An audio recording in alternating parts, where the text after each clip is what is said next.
Mesdames et messieurs, bonsoir. Bienvenue à cette ouverture de la rétrospective Kinuyo Tanaka. Je suis très heureux que nous puissions enfin présenter ces films, restés quand même relativement oubliés. On aura l'occasion d'en parler pendant très longtemps et de vous permettre de redécouvrir cette immense cinéaste japonaise. Mais je ne vais pas en parler parce que je ne suis pas un spécialiste et c'est les spécialistes qui vont venir en parler. J'ai le plaisir on a le plaisir de recevoir ce soir deux personnes importantes dans toute cette aventure. Tout d'abord, Vincent-Paul Boncourt, qui est le fondateur de la société Carlotta, à la fois éditrice de DVD, de livres et distributrice, et même parfois vendeur international, de droits aussi de films, qui est à la racine de cette aventure, de ces films restaurés qui ont été présentés déjà au Festival Lumière à Lyon en première. Et Pascal Alex Vincent, l'auteur du petit livre que certains d'entre vous ont dans les mains, j'espère que vous l'avez reçu, voilà, à la caisse. Pour ceux qui ne l'auraient pas reçu à la caisse, il faudrait passer à la caisse, parce que c'est vrai, il y a ceux qui ont pris leur billet de façon électronique. Alors, à la caisse, il y a le petit livre, qui est offert, hein. Donc il est gratuit, c'est pas en vente, donc si vous le voulez, il faut juste aller à la caisse le prendre, voilà. C'est ça.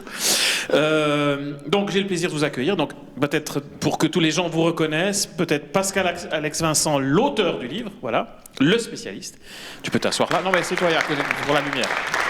Et Vincent-Paul Boncourt, assieds-toi là aussi, à côté de lui. Ouais, moi comme ça on voit bien, parce que sinon vous êtes un peu dans l'obscurité. Voilà.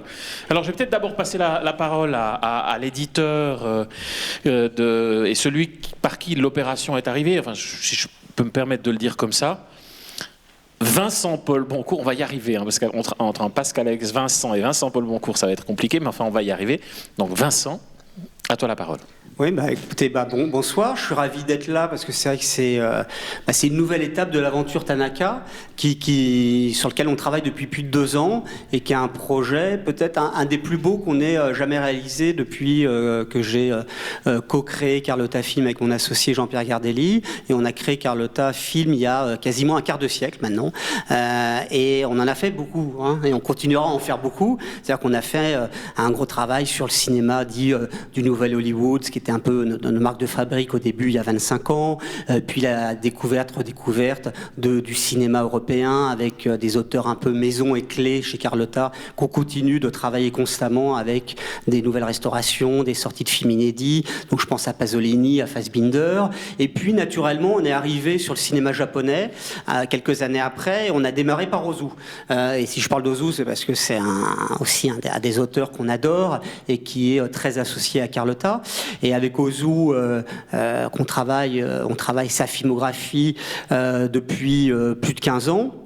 Il y a eu de superbes restaurations qui ont été faites en 2K puis 4K, des films inédits qui sont sortis, et il y a encore plein de choses à découvrir sur Ozu. Et là, en petit teaser, on peut vous dire qu'on prépare de belles choses sur l'année prochaine, en 2023, puisqu'il y aura une double date anniversaire, et qu'il y aura de nouvelles actualités Ozu, parce qu'on s'aperçoit que sur des cinéastes, même s'ils ne sont plus de ce monde, mais on découvre constamment des films qu'ils ont pu réaliser, qui sont jamais sortis en dehors de leur pays, et c'est le cas de Ozu, qui a d'ailleurs été découvert tardivement en France, hein. Aucun de ces films est sorti à l'époque de son tournage. Et l'affiliation avec Ozu, et Tanaka, c'est que Tanaka, que vous connaissez, Kinuyo Tanaka, en grande actrice, c'est Pascal en parlera beaucoup plus que moi, mais la grande actrice de l'âge d'or du cinéma japonais, qui a tourné avec Ozu, mais surtout Mizoguchi, Naruse et bien d'autres. On a découvert, et grâce à Pascal d'ailleurs, et aux Japonais et au musée Ozu, qu'il existait un film qui s'appelle La Lune s'est levée. Alors c'est pas celui que vous allez voir ce soir, mais qui passe dans le cycle et dans le cadre de l'intégrale des 6 films qu'elle a réalisés. La Lune s'est levée, qui est le premier film d'ailleurs que moi-même, spectateur, j'ai pu voir de Tanaka, réalisatrice cette fois-ci. C'était un projet d'Ozu, et qui est un film qu'il devait réaliser, qu'il a écrit, scénarisé, il devait le réaliser, et puis en conflit, lui faisant partie de l'équivalent la Director Guilds of Cinema, en conflit, en grève, il ne pouvait pas tourner de film, et il l'a donné à son actrice Tanaka, qui réalisait son deuxième film et qui avait du mal à tourner pour des raisons que Pascal va vous raconter. Et donc premier pas, c'est de se dire, formidable, c'est pas un film d'Ozu, mais c'est comme si c'était un film d'Ozu, même si c'est différent, et qu'on a voulu, donc on a acheté le film pour le sortir en France, dans la suite logique de notre travail qu'on réalise sur Ozu et le cinéma japonais. Et puis, on a découvert qu'elle avait réalisé d'autres films. Il y a eu un moment, autre ramification plutôt par rapport à la Suisse, il y a le Festival de Locarno qui devait, avec Lily Instinct, qui était à l'époque déléguée générale, avait annoncé une intégrale Tanaka, réalisatrice et aussi une rétrospective actrice. Et puis ça s'était annoncé en février 2020 à Berlin. Un mois après, à peine, on sait ce qui s'est passé. Festival de Locarno n'a pas eu lieu. L'année suivante, il y a eu du changement au niveau de l'équipe. Et la rétrospective a été abandonnée. Et ce qui était un vrai souci pour nous, parce qu'on avait commencé à collaborer avec eux. Et surtout, le vrai challenge, c'était non seulement d'obtenir les droits des films, parce que c'était avec 4 sociétés japonaises différentes, mais c'est surtout de faire restaurer les films. Aucun des films n'était restauré, donc c'est-à-dire qu'on ne pouvait pas, ils étaient plus visibles, on ne pouvait pas les montrer, et c'était bien beau d'acheter les droits. Si on n'avait pas de matériel, on n'aurait pas pu se retrouver ce soir à voir La Nuit des Femmes dans une superbe restauration par la Toho. Et donc on a relancé le projet en se disant, on a un projet qui est tellement merveilleux, et les 6 films que vous allez voir sont des pures merveilles, et on a vu qu'on avait une grande réalisatrice, et pas juste la seule réalisatrice du cinéma japonais de cette époque-là. Et donc on a relancé l'aventure en proposant un film à Cannes Classique, donc c'était l'an dernier, La Lune s'est levée, puis une intégrale de ces 6 films réalisatrices au Festival Lumière. Et de cette manière-là, on a pu remotiver les ayants droit japonais pour restaurer les films, trouver des financements. Et donc on a recréé cette dynamique-là, et par la sortie en France, en Belgique et en Suisse, on a pu avoir ces films restaurés pour la première fois et qui maintenant sont montrés aussi à travers le monde. Et on découvre Tanaka en 2022, cinéaste et immense cinéaste. Voilà, donc voilà. Et aujourd'hui, on est ravis d'être en Suisse quelques semaines, mois après la sortie française, pour l'intégrale qui aura lieu ici, aussi les cinémas du Grutli à Genève qui démarrent, je crois, cette semaine aussi. Et notre envie, notre approche à chaque fois de se dire que alors ce projet-là est exceptionnel et rare, mais de pouvoir le montrer, le faire découvrir au plus grand nombre et le plus de spectateurs, de spectatrices possible. Et l'aventure Tanaka continuera en octobre avec la sortie du coffret DVD Blu-ray. Mais il faut aller voir tous les films en salle d'abord, hein. C'est ce que j'ai dit à mes filles qui sont là aussi. C'est indispensable avant d'acheter le coffret, parce que ces films-là, et notamment avec les sublimes restaurations, c'est comme ça qu'il faut les voir, ceux au grand écran. Et après, il y a plein encore d'autres projets, mais j'ai été déjà trop long, donc je cède la parole à Pascal et Vincent pour nous parler de Tanaka et du film que vous allez voir, La Nuit des Femmes. Merci. Merci.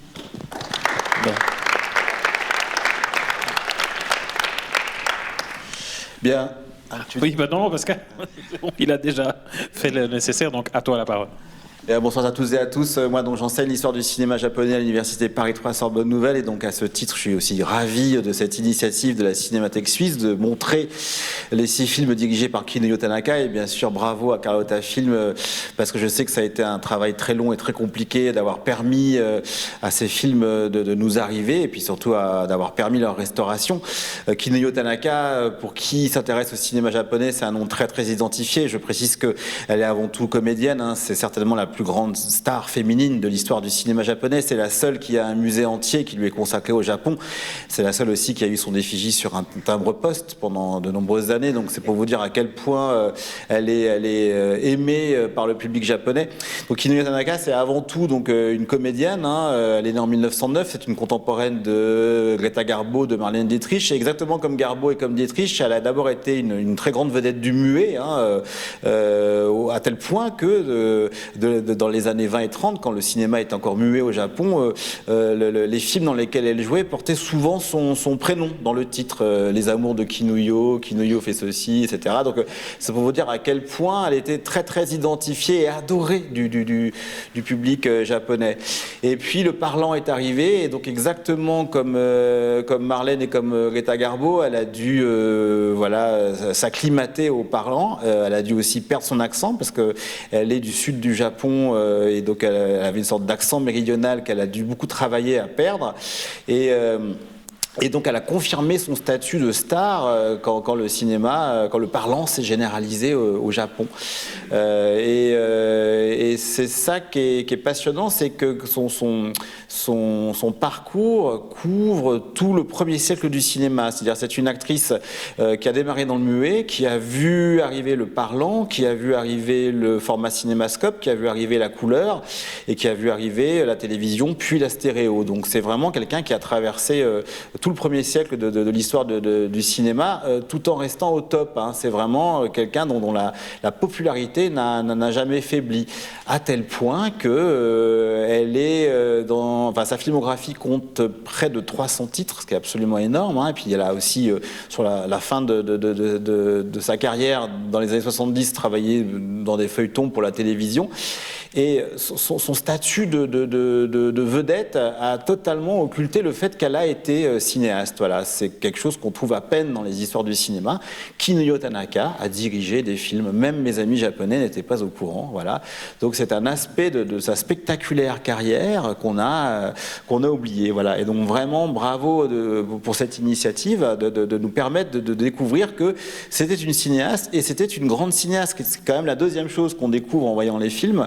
Et donc c'est pour ça que cette découverte, elle est absolument essentielle, même si elle est tardive. Il se trouve que quand Kinuyo Tanaka décide de diriger son premier film en 1953, ça fait déjà 30 ans qu'elle est comédienne, donc elle a déjà beaucoup bourlingué, elle a beaucoup travaillé, et elle se dit pourquoi pas, à mon tour, passer derrière la caméra. Pour elle, c'est un geste naturel. Elle a travaillé avec les plus grands. Elle est là depuis toujours. Pour elle, c'est normal. Voilà, elle a du pouvoir. Elle est l'actrice la plus puissante du système des studios japonais. Je rappelle que ce système de studio est en tout point identique à celui qui est mis à Hollywood. C'est-à-dire qu'exactement comme à Hollywood, il y a la RKO, la Warner, la Paramount, la Fox, etc. Eh bien, au Japon, il y a la Shochiku, la Daiei, la Nikatsu, la Toho, etc. Et donc Tanaka a tellement de pouvoir qu'elle peut travailler avec n'importe quel studio en tant qu'actrice, sauf que le jour où elle dit mais je voudrais passer derrière la caméra, il y a une levée de bouclier absolument invraisemblable de la part des studios qui disent mais la place d'une femme n'est pas derrière la caméra. Quelle est cette extravagance, quelle est cette excentricité, qu'est-ce qui vous prend Madame Tanaka? Et donc son chemin va vraiment être semé d'embûches, c'est-à-dire que en 53, donc elle annonce qu'elle veut passer derrière la caméra, elle ne trouve aucun studio qui veut la produire parce que voilà, un film ça coûte cher et pour eux une femme n'est pas capable de diriger un film, et c'est comme ça qu'une véritable campagne de dénigrement va commencer, à commencer par celui qui a été le cinéaste de sa vie, qui est Kenji Mizoguchi, qu'il a dirigé dans une quinzaine de films, comme des films qu'on peut voir ici, La vie de Haru, Femme galante, Les contes de la vague après la pluie, L'intendant sans chaud, etc. C'est vraiment la grande muse de ce grand peintre des femmes que fut Mizoguchi. Et donc, il y a une grande complicité entre Tanaka et Mizoguchi, sauf que le jour où elle annonce au studio et à Mizoguchi donc qu'elle veut devenir cinéaste, Mizoguchi va lui-même orchestrer une campagne de dénigrement, et va avoir cette célèbre phrase pour dire mais Kinuyo Tanaka n'a pas assez de cervelle pour diriger un film. Voilà. Le fait est que Kinuyo Tanaka n'a pas terminé sa scolarité.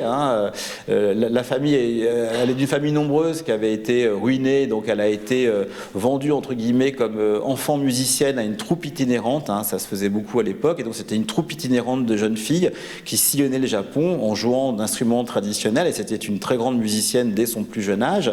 Et donc elle n'a pas terminé ses études et elle a appris à vraiment lire assez tard. Et Mizoguchi, qui savait ça, qui était un peu le secret de Tanaka, a dit mais on ne peut pas confier un film à une femme qui sait à peine lire.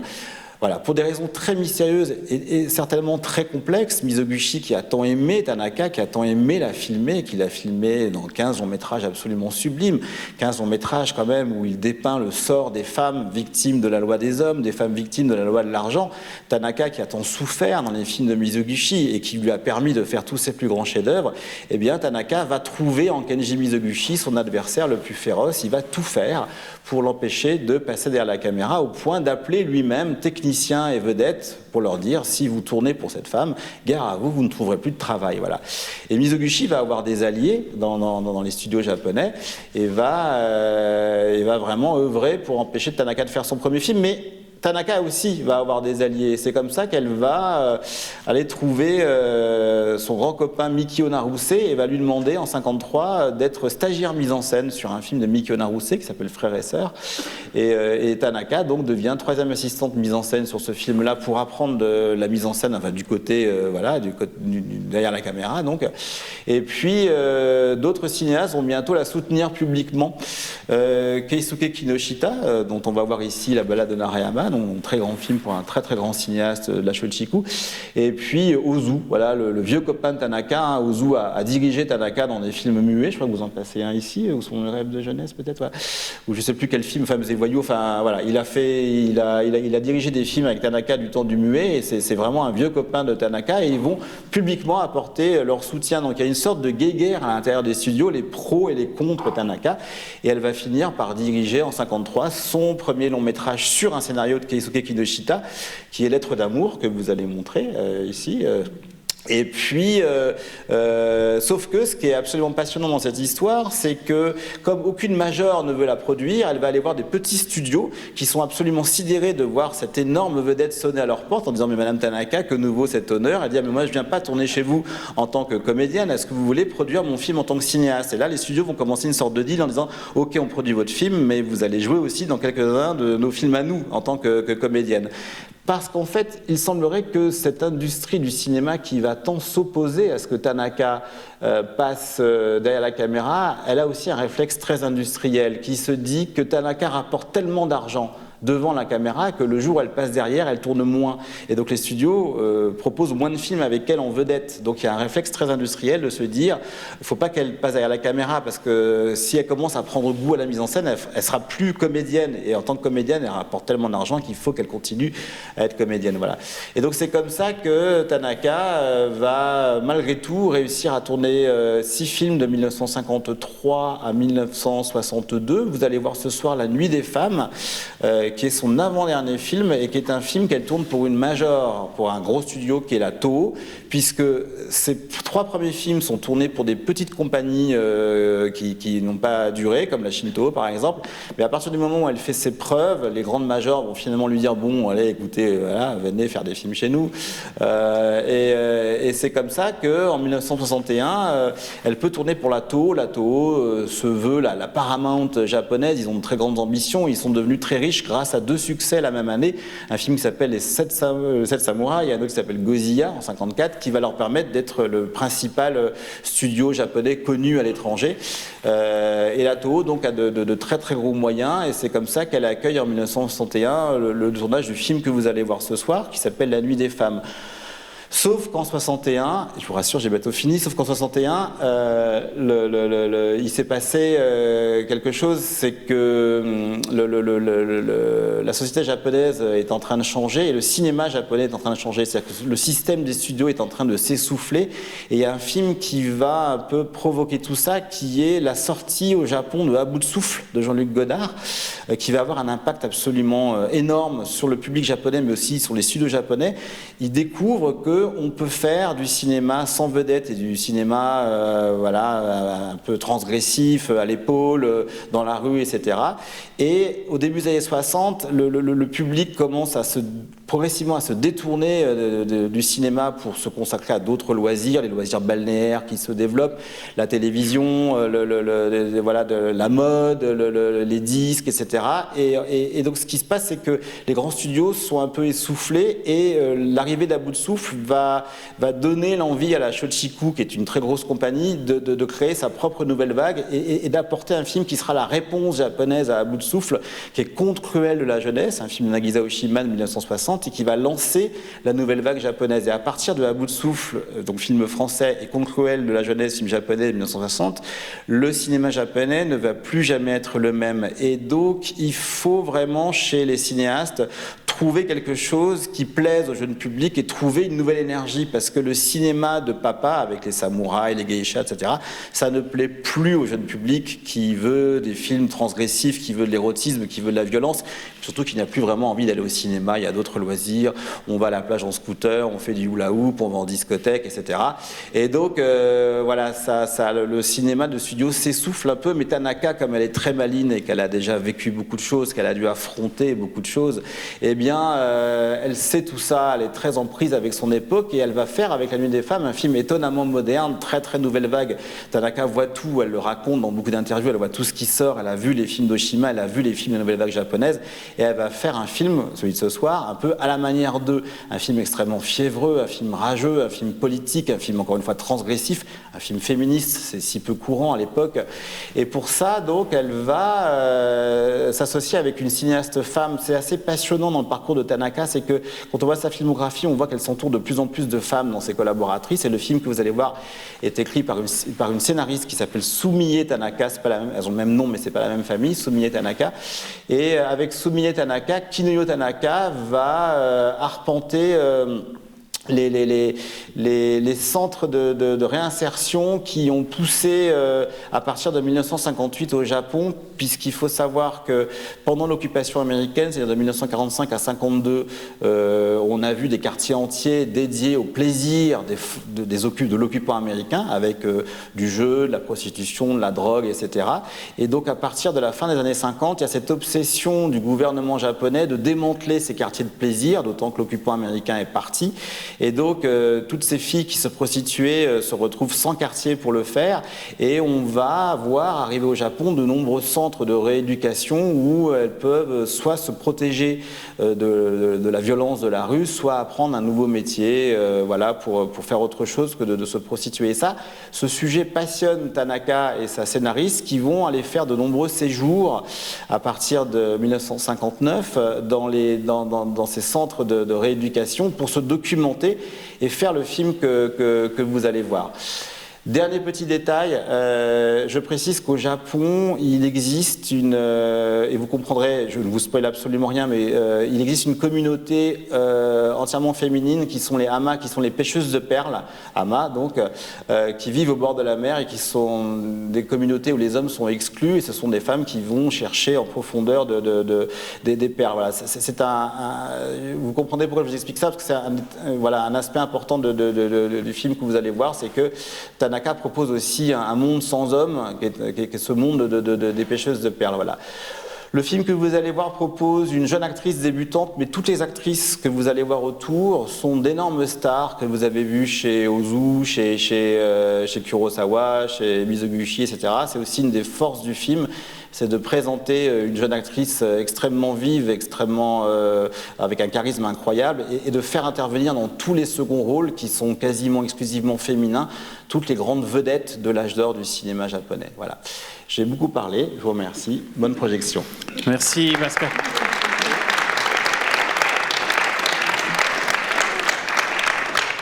Merci Pascal, merci Vincent, merci de faire en effet, donc pour ceux qui n'auraient pas reçu le livre, qui est donc hors commerce et qu'on vous donne avec plaisir, peut-être qu'on va, plutôt que dans la caisse, on va les mettre on va les mettre à la sortie sur le bar, ou en tout cas là où il y a les vestiaires, pour ceux qui voudraient le récupérer à la sortie, pour en savoir plus sur Kinuyo Tanaka. Et vous avez compris combien Pascal Alex Vincent est un spécialiste et qu'il est passionnant à lire tout autant qu'à écouter.